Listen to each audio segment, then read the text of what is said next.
Welcome to the August 7th Ways and Means Committee meeting. Kelly, could you please call the roll? Chairwoman Tice. Here. Alderwoman Gould. Here. Alderman Gould. Here. Alderman Erger, absent. 3 or 4 members are present. Are there any changes or amendments to the agenda? Seeing none, we will consider it approved. I don't see any citizens in the room here. Is there anyone online? There's no one online. Okay, great. Thank you. That moves us on to report of committee chair and members, and I have no report. Alderman Gould? No report. Alderman Gould? No report. City, it doesn't look like we have a city administrator's report. Okay, we move on to department reports and investment reports, and I see Brad up in a... I'm here. Oh, and we can hear you, everything. Great. Good evening. All right. Well, thank you for having me. Hopefully, you have in your packet this evening the 2-page document that you've seen a number of times before. In previous conversations, we have discussed how much each account has earned over time rather than the total. And so I figured I would just start off and run through those for you guys.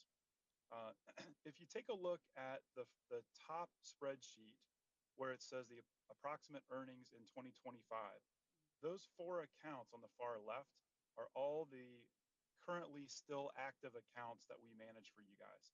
And that'll be the 2017 Debt Service Reserve Fund, the 18 Debt Service Reserve, 19 Debt Service Reserve, and your general funds. So if we take that in each of those lines, if you just take it straight over, it'll tell you how much each of those accounts have earned this year. And the same thing for the previous, the earlier charts below in 2024, and then earnings to date prior to 24. So if I add up each of the 4 accounts that are still active and not the other ones which are no longer, in the 2017 reserve, that has made $169,445 in interest earnings since you issued those bonds, or since we came on board. And that's on the $510,000 debt service reserve requirement. In addition, the 2018 reserve, I accompanied that, since it's the same account, really, same bond, with the project funds. And those have made just under 2 million, and that's $1,985,000. The 2019 debt service reserve and project funds made and continue to make, but they're at $363,000 at this point. And then your general fund, if we take that straight across, which might be what most of you are more interested in, that is a total of $1,315,954.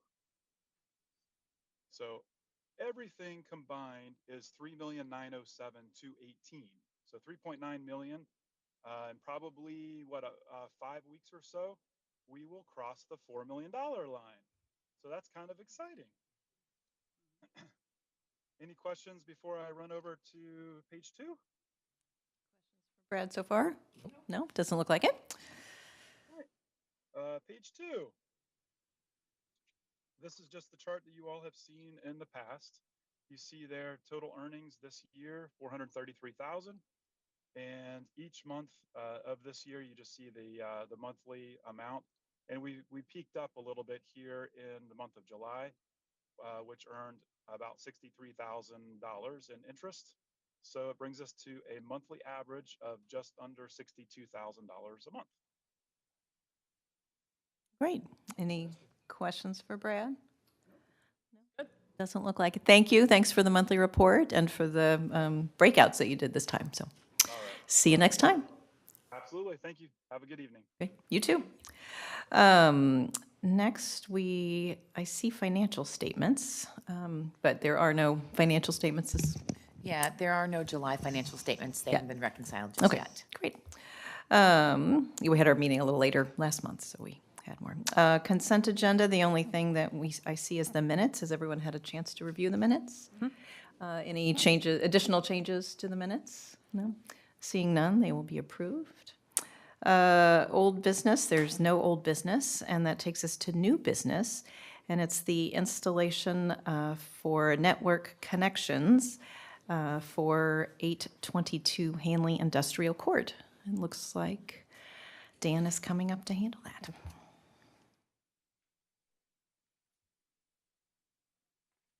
Hello. If you recall, the 288 Hanley Industrial Court building is the former Pitney Bowes. It's where Parks and Public Works would be moving to. We've got stuff stored in the back.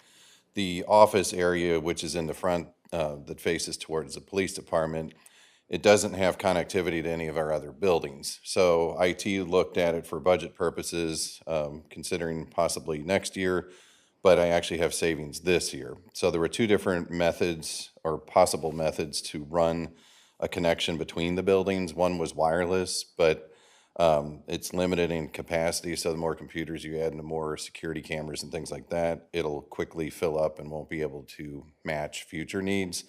The more expensive option is a underground bore between the two buildings and then fiber optic.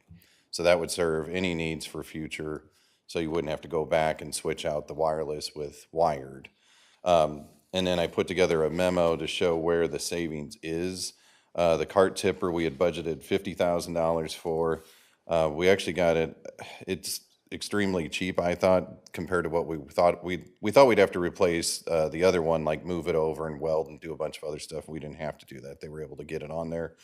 So the available savings is $32,922.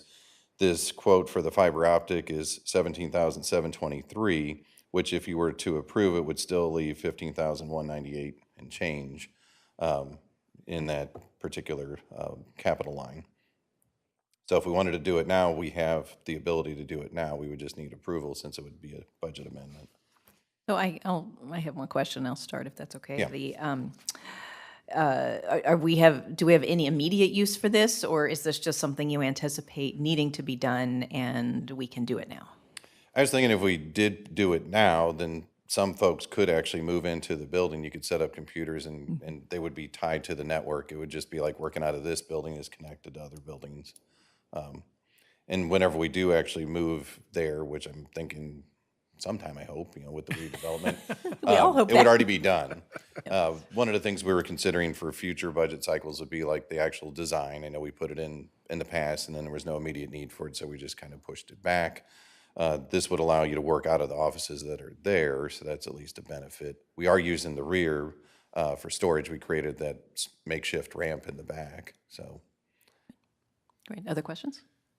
So if they were to do the boring for the conduit, I'm assuming that means if we ever needed to replace the fiber optic, or if there was a new, something that replaced fiber optic for, we would be able to then use that conduit, or?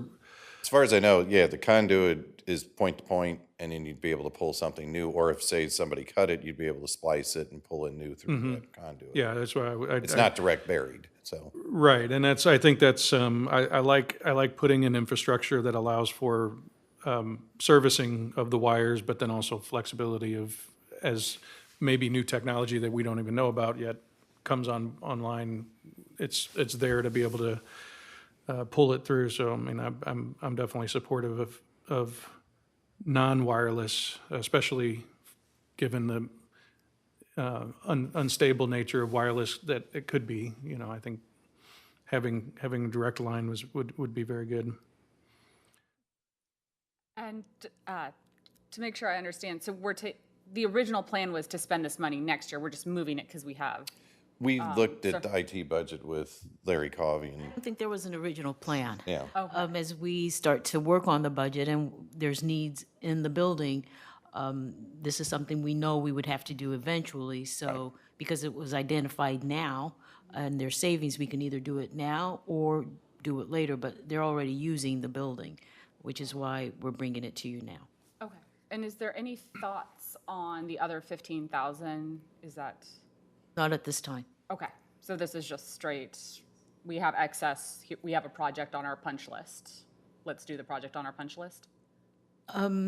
Whenever we move in there, if we didn't have it, you'd have to use like a wireless hotspot or something like that, because what was there won't work with what we have. And there'd be ongoing costs through AT&T, and now if we do this, then we don't have that ongoing cost with AT&T. So this is that just service. infrastructure for laying the groundwork for infrastructure. Right, and this Right. will allow you to springboard into like cameras, is my understanding, and then like your badge readers and things like that. So everything that's like here or at the rec center that we typically have at our buildings, Security. yeah, all the security measures could be added to this building because now you've got this backbone. Okay, thank you. And none of the current design intentions, I guess, the placement of where you would run this, it wouldn't be, Right, that's, one of the things that IT looked at. So where they're tying it, there's a red line at the bottom, that's the routing. That's towards the front of the building, the office. It's the rear that gets adjusted in future, so this won't be impacted by any Yeah, okay. future improvements, Yeah. which is good. All right, I'd make a motion to move forward with, I can't, how do you- I'll second. running the underground fiber line. I'll second. Do you need a number for a reallocation of Oh, yes, $17,723.74? You meant to say I that. was trying to find that in this. Yes, that, what the chairwoman said. Okay, great. There's a motion and a second. Do we need a roll call, or can we just do voice vote? Yeah. All in favor? Aye. Any opposed? Sounds like the ayes have it. Thank you, Dan. Okay, thanks. Now we have the pistol buyback program. Sullivan. Good evening. As you guys know, we're requesting, in the memo, we'll be requesting a payroll deduction to buy back the old pistols. How we got here was, a few months ago, we went to a new pistol platform. During that process, through the distributor, we trade in the old pistols, much like trading in a car, and they shave off almost $12,000 on the cost. That distributor then holds on to those pistols kind of as a courtesy, really, to us to see how many officers eventually want to buy back their old guns. During this process, we decided to ask the city if they'd be willing to finance the purchase. We kind of polled which officers want to buy back their old weapons. We have 23 officers for a total of $9,388 to get 23 pistols of the old ones back. So we're asking the city to finance that, and then you'll be reimbursed through a payroll deduction until that amount is paid back to the city. I have one question. What if someone leaves before their gun is paid back? Are there, I don't know if you want to answer that, or Michelle? Yes, we've agreed upon an accelerated payment plan that if they leave, or there are some who are leaving fairly early and they're paying it in greater lump sums than we have already mapped out. So they will pay in full. Okay, and there's something that I everyone think there signs? needs to be a formal agreement that they all sign. Right, is there something that that. they sign? Did we I have believe that? they have already done that. All that There paperwork. is a formal agreement that the city attorney Yes. has reviewed? I believe that Okay. this program has been enacted in the past. This is the second or third request for such program. This has been done before, so all of those forms and that paperwork, I believe, has been prepared. Yes, they've worked with Tangela and HR, as well as the paperwork necessary for the control of the guns and the items. Great. Other questions? So am I to understand that they can choose, they can do a minimum of $25 per paycheck, but they can choose to do more if that's what they want to do to pay it off faster? Is that? The schedule and the repayment plan has already been mapped out and already agreed to, but yes. So those conversations have happened with the employees as well as the signatures. The schedule's been prepared, so Okay. yes. Okay. And that somebody, if they wanted to, they could go ahead and just pay the full amount That and is not do correct. payroll deductions. Okay, I just want to make sure that it's not, doesn't force them into doing this way, okay. No, we have someone on an accelerated payment plan.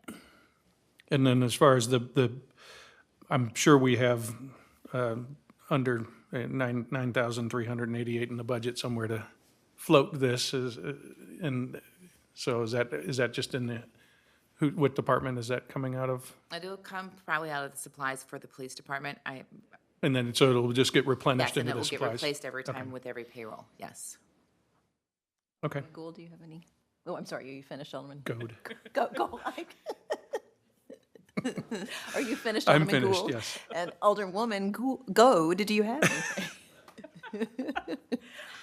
I just wanted to make sure there's no liability or risk to the city, since we're now basically selling weapons to private party. There's no liability concerns. The way it works is the city won't own the guns. Even in this transaction, they still just won't own them. It's Okay. the officer the distributor owns them right now, and then the officer that wants to buy them will go through the channels of buying them. They have to go through a federal firearms background check, and then the ownership is transferred to the officer.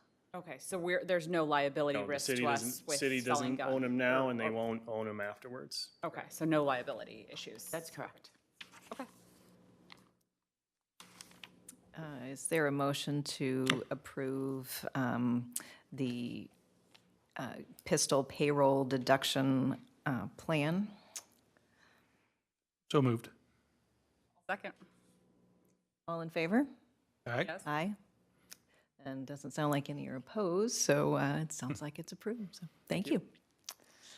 So the budget timeline. I think that's strictly informational at the moment. Farther down in the agenda, the timeline indicated that revenues were to be discussed tonight, and we're on track with the timeline. I don't believe it's been updated or changed. Okay, so I do have a couple of there's one date that I won't be here, which is October the 14th, and I think Alderman Gould indicated that he might not be able to make October the 28th. So I just wanted to note that if there are departments that you're targeting for those nights, that maybe we look at rescheduling now.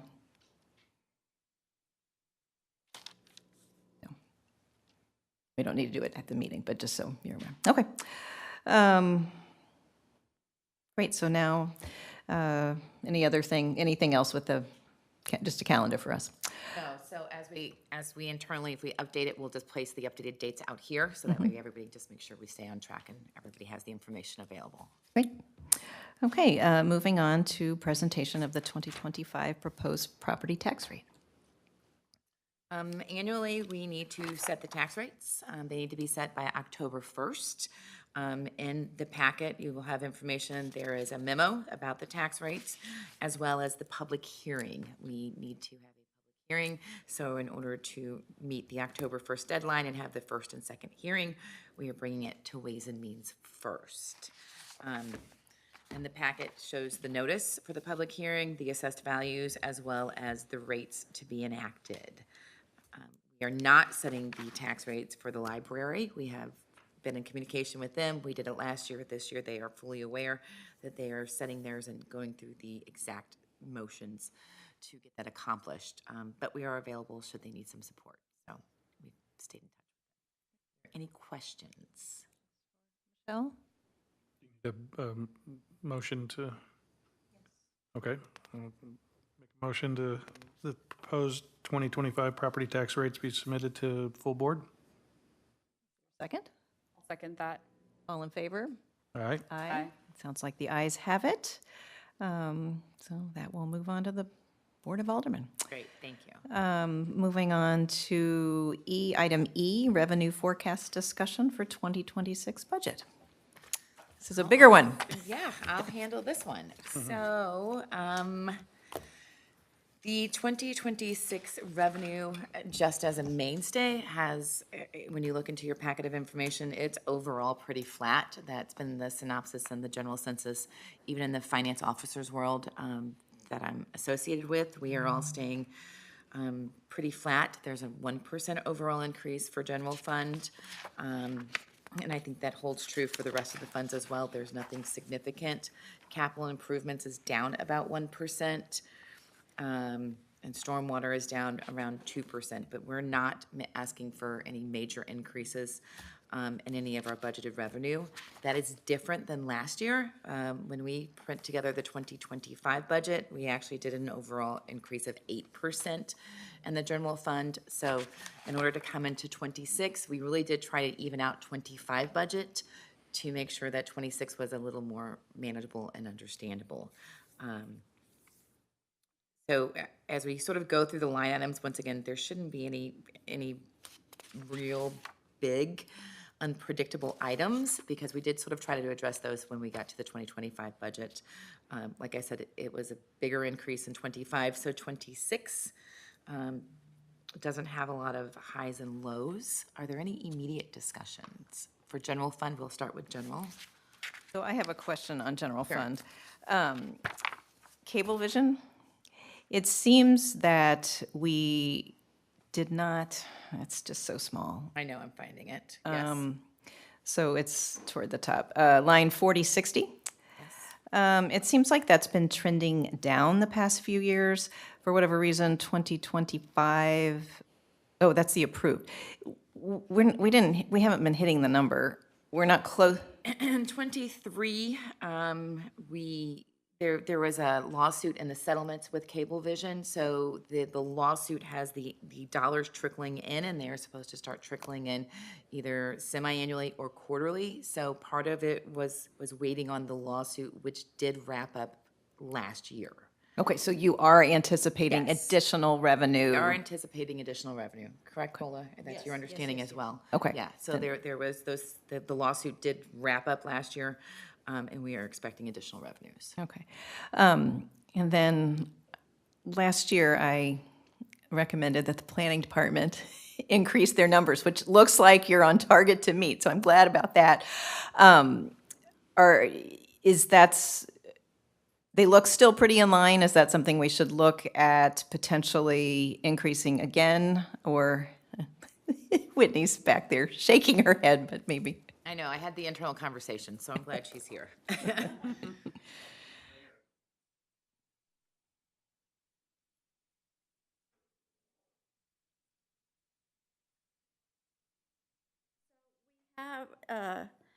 Back in 2023, we updated our permit fees to be more on the upper end of our comparator cities.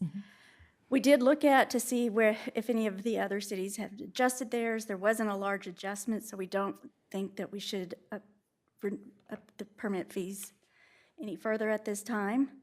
We are keeping the building at the same level. We are seeing a decrease in the number of permits. The costs are getting higher due to the tariffs. So I wanted to be cautious on that for the coming year. Great. Okay, thank you. Are there? We do, however, expect some construction, uncertain, but we do expect some construction. You want to speak to that? We don't know. the Yeah, I timing. mean, because the building permits rely upon applications, we don't always know when applications come in. We have a few projects that have been approved by the Planning and Zoning Commission and is pending before you at the Board of Aldermen. They should be coming in, hopefully at the beginning of the new year, end of this year. When that might fall, we don't know yet. There's always talk of other projects, continuous projects that would start also in the new year. So. Great. Thank you. Are there other questions about the general fund? I have one regarding interest income, and am I correct in seeing we have budgeted, assume we're getting 200,000? Correct? Okay. Last year, we brought in over 500,000. We're already well over 200,000. Is that just or is the goal to be conservative there? Is our goal? Multiple things. Okay. So the 500,000 that he indicates, we actually split among the three major funds. So here we brought in around 400,000 for general fund. In 2020,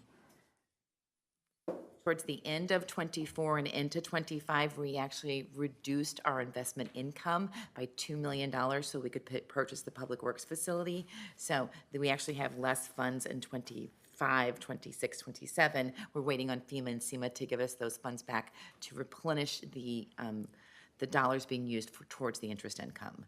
So we reduced it knowing that we took about $2 million out of those dollars we had in investment income. Okay, let's move on to capital. I have one question under capital. Yes? The last line, 4950, intergovernmental revenue, could you? That's for the TDD. Okay. That will be closing. And we received confirmation from Gilmore and Bell as to the dollar amounts and the potential years when we would receive those funds. So that's kind of a reflection of that. And as we get better information, we'll update that accordingly. But that is the closing of the TDD. Great, it's nice new revenue. That will be revenue that would be associated with infrastructure. You can't purchase equipment and other things like that. There are parameters on spending those dollars. So streets, lighting, roads, trails. Good. Correct. Okay. Other questions in capital? I have one on sale of city goods or sale of city property. It's $30,000. And that really is just sort of a mainstay, just depending on as we have the replacement schedule and whether or not those items get sold and what they sell for, because they normally sell for less than the value of what we're hoping for or looking for. So it can be city mowers, it can be tractors, it can be sometimes vehicles, but we don't have any high expectations of the sale of property. So this property is mostly vehicle properties, not land? No, it's not land. Okay. Yes, we're not selling any land. They're all internal capital items, like I said, such as mowers, cars, those types of items. Okay. And then also question on the sales tax in the capital budget. 2025, it's 1.8 million. Budget is 1.8, actual was 3.2. Next year, we're thinking 3. Is that? Current year, which means with what we've gathered through July, is at 1.8. The budget for 25 is the 3.2. So what we've done here is so you could see the trends and so that my department heads, when they work on these working documents, know where we're at as of July. So the 1.8 is It's current year to it's date. current year to date. Oh, No, I know. There's a lot of information happening here. There really is. Yeah, a lot of Yes, columns and it's really yes. small. okay. So then we're budgeting a slight increase in We're expected. budgeting a 1% increase. Yes, Okay. a slight percent, yes, Fantastic, thank you. yes. Okay, then if no more capital questions, we will move on to economic development revenues and It holds in the same pattern as everybody else, and it has met its budget and exceeded its budget each year, so it's holding its own. questions from anyone? Okay, then moving on to stormwater parks. I have one question here. It's actually a clarification. I learned a little bit the other day about the OMCI and Prop S stormwater revenue, which is line 4575. So it looks like Eric's coming up to talk to us about that. Yeah, so we just got information from MSD about the OMCI and Prop S. And so just double checking to make sure it's in there. We are going to receive about $139,000 MSD's estimating yearly for those CMI and $100,000 for Prop S. So we've put in the $239,000 as revenue. Depending on the projects that we have in the stormwater master plan, we'll obviously we'll work that down. And so you'll see kind of the same number in expenditures from when the expenditures come out. If we don't spend the full 239, that will go into a reserve fund for stormwater, and we'll just kind of bank that until we have a bigger project. But it's nice news for that long list of stormwater projects. So. $6 million. Yes. No. Great, thank you. Other questions for Eric about the parks budget?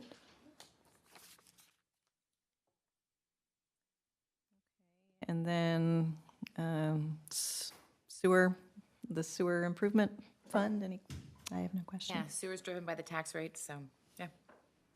Great. Okay, good. Well, we'll look forward to the next installment of the budget. Well, that was easy. Next Thank month, you. yes. The next item under new business is an Ammon request for a non-binding letter of intent for Renewable Solutions Program.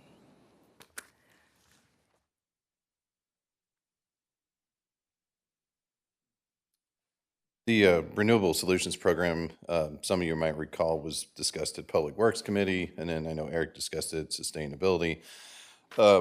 Since those meetings, Ameren gave us a template as well as the list of accounts that we have between Ameren and the city. There's roughly 29 accounts.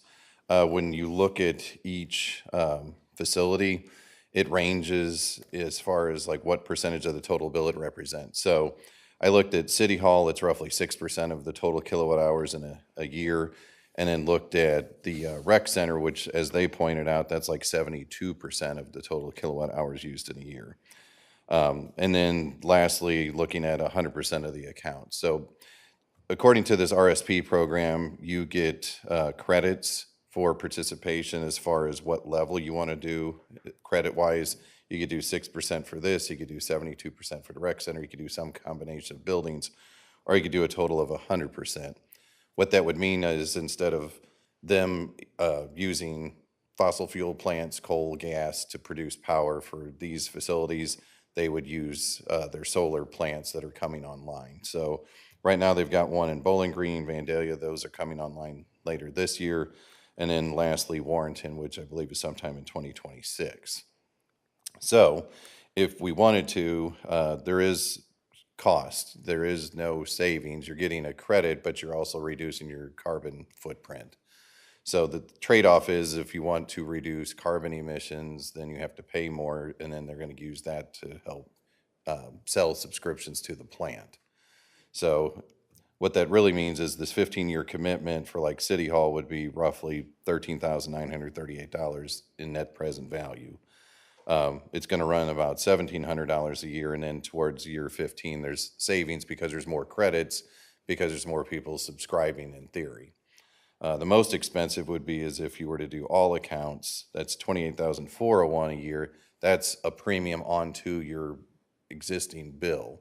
So you've got your regular use plus this additional $28,401, but then you can say, well, I've reduced, my carbon footprint. 100% of everything that's powering this building is in essence coming from a solar plant. So we don't have to make a final decision until September 18th. That would be the due date for the binding agreement. Or you can say that you don't want to do anything and that you want to withdraw from the program, and then they just move on to someone else. So the direction I guess we're looking for is whether we want to proceed with this, and if so, at what subscription level. Right now, I just kind of earmark City Hall because it's the smallest, or one of the smallest sites. And then, we could run additional scenarios and model those if you wanted to do police, fire, City Hall, and rec center. But once you do the rec center at 72%, it's almost like you've got 28% left with the other, street lights, buildings, the parks. So I'm on SUSCOM and Public Works, and here I am again. So when we first learned about this, I thought it was going to be structured more like solar panels on your roof, where you pay more up front, and the first years you're paying more, but then there's a turn and you pay less. And this isn't that. It's just we're paying more every year. And so I'm not really sure that seems to make as much sense as what my my hope was, or my my thought about what this program, how I thought it was structured.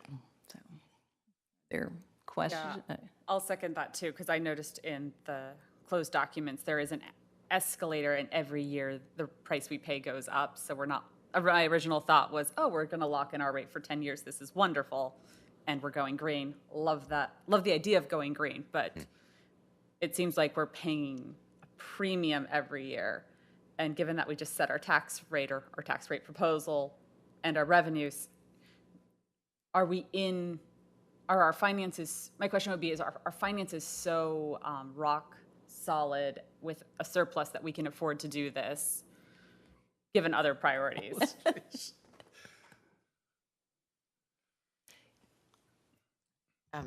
As of today, our finances are really stable, but we will start to see the trend. If we're doing a 1% revenue increase, our expenditures are going to grow at a higher rate than our revenues. So we'll continue to have discussions each year about what the future looks like. Because it looks like in these increases, we could be getting a more than 1% increase per year on our energy costs in certain years, if I was calculating that correctly on some of these. Correct, yeah, they've already programmed it in, meaning Ameren. So we're lucky. Okay. Yeah, there's a slight decrease by like year 15, but you're right, it's like it goes up, then it very slowly comes down, but you don't get a true break-even point like you would with solar panels or some other alternative. We're getting almost yeah, I love the idea of going green. I like finding ways to do better for the environment, do better for our future. I just want to make sure we balance the budget and don't lock ourselves into a 15-year commitment on something where if we're looking at, I think you said 13K Yeah, on just, the low end, could that be Right. better spent in something? And Eric is coming up, if the chair would recognize him. Yes, of course. We talked about this a little bit. As far as what this program really does for the city would be, is that it reduces the carbon emissions, right? That's the whole point of it. It reduces your emissions, and you do it without expending capital, large capital dollars. So you're doing it at a lower face. Looking at the Climate Action Plan, which is an oil plan that was approved 2015, and something that the Sustainability Commission does talk about, 2014. The city had set a reduction of 20% carbon emissions by 2040. And so there's ways to get there. So saying that we have to do this to do 100% is not something we have to do to meet that plan. So, if it's something we look at a smaller percentage, that might be something you want to think about as far as funding. I think Michelle was very diplomatic about it. There's also $20,000 a year in sustainable initiatives in the budget, if you wanted to use some of that for it, just to say we're doing something. But as I talked to staff, as staff talked about, in 2045, when they're supposed to have this all online, then we're getting all of our power from renewable sources. So hopefully by that point, Ameren is online, and then our power will be coming from renewable sources. So to clarify, Ameren's changing over by 2025, so 2045.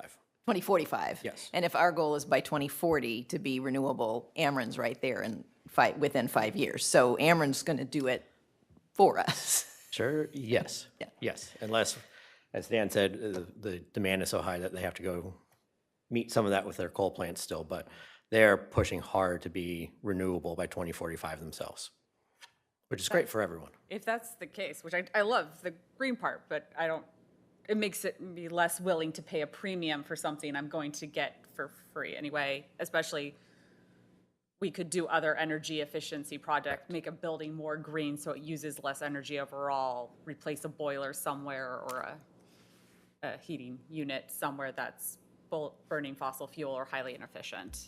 Correct, and I'll tell you, because this plan was done before we redid the recreation complex, we're probably close to that 20% anyway with the changes we made at the rec center, even though we are still the highest producing energy building in this city. Yeah, I like the original, my initial thoughts is I like the original plan, I like going green, but paying a premium for something we're gonna get anyway doesn't seem like a great use of tax dollars. Understand, to me. and I was a little concerned based on the climate action plan that the city adopted, but 20% by 2040 is still, I think, very achievable without this. Alderman Gould? Yeah, the only additional comment, to your point about the potential reason to do this is to say you're making an impact on the, greenhouse emissions and stuff. I'm always of the mindset, are we really making a difference with a small amount here or there?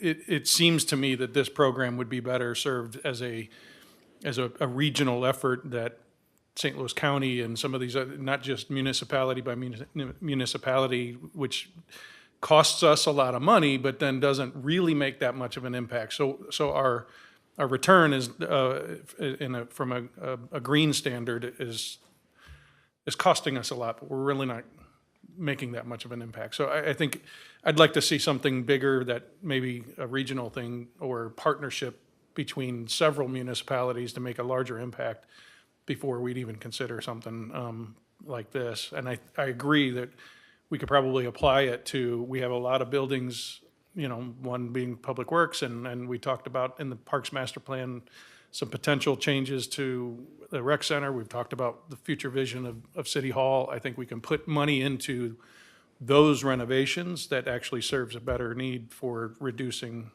emissions, and than partnering with a program like this. So I'd rather let somebody else run the paces on this, and then we'll see how it goes.